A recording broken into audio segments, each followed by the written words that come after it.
dengan jualan main family hantar kamu deh, manajemen program cilik, enonan apa jualan dengan kamu luar, akhirnya aku lagi yang makan itu cilik, awalnya cuma padi mau narawe,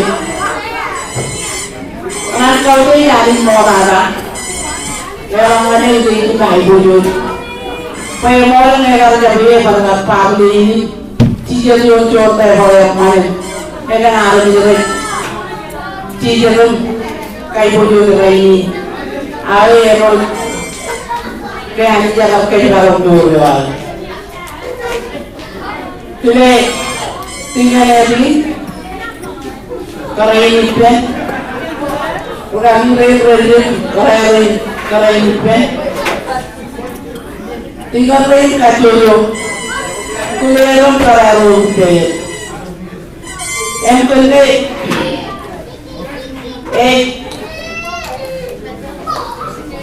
kurupiyo yang tertata itu gereja, imej podok, koppa gereja, podok kacor gereja, kurupinan lagi kapten. Yang pengelolaan kafe awal itu. Perjalanan family mengenai kemana kau tidak dijual beliau mengenai dalam ini dilakukan dengan rein terkait rein karya ini enough kita berkorban kenapa pun kamu lihat kalian itu jadi yang rein berjuang terhadap malu para inol ko jaro ko lu mo yang moy ken jaro yung churumai medale eto lu na bien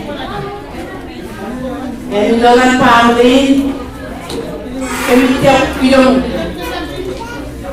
yang jaga promo ni lokal gede ilanion kom ni gede eto mana kerja ke kebun telo promo Pemuluh yang mual dan kerja lain cari ini, ada yang kerana apa pemuluh yang mual. Eno apa apa? Jangan ini diwali nak kemudian kamu ni dengan beragam tinggal berarti jodoh siapa iman boleh.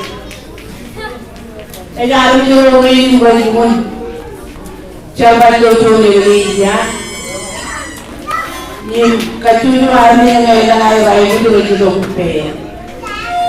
Kalau nara kurubi orang cara berkami roh.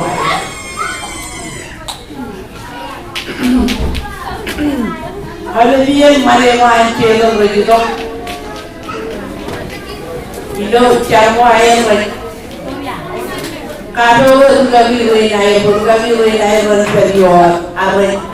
Kado bayar alam marewan celo ini kerja balik manual lagi tu orang bayar lagi kita tiga lagi mereka tiga orang lagi pun siap kota berkami royal yang mare ini nak celo kerja balik nak jual berkami ini tu orang bayar lagi kita tiga lagi siap ini kado berkami ini Ino jual orang dia, orang anti kan ada juga roh, lagi jupun, mudah orang itu, orang cara nani juga, kacun juga kejual tu ini jangan, kejualan cuba pendron, cara baju pendron, orang nani jual, orang yang man, orang punya orang itu puruan.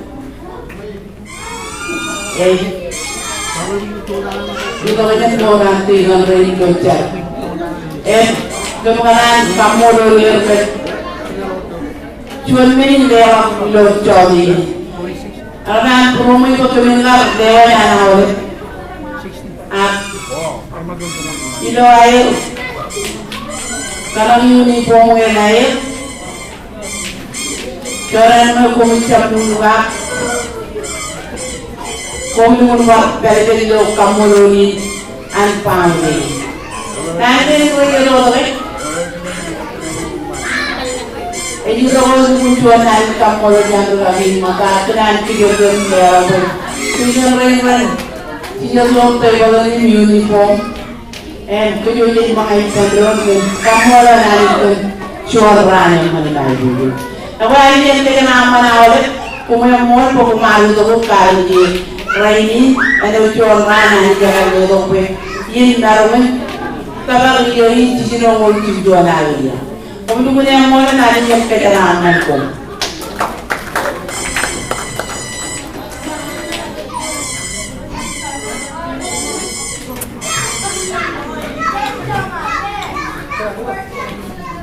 Pero yung top up.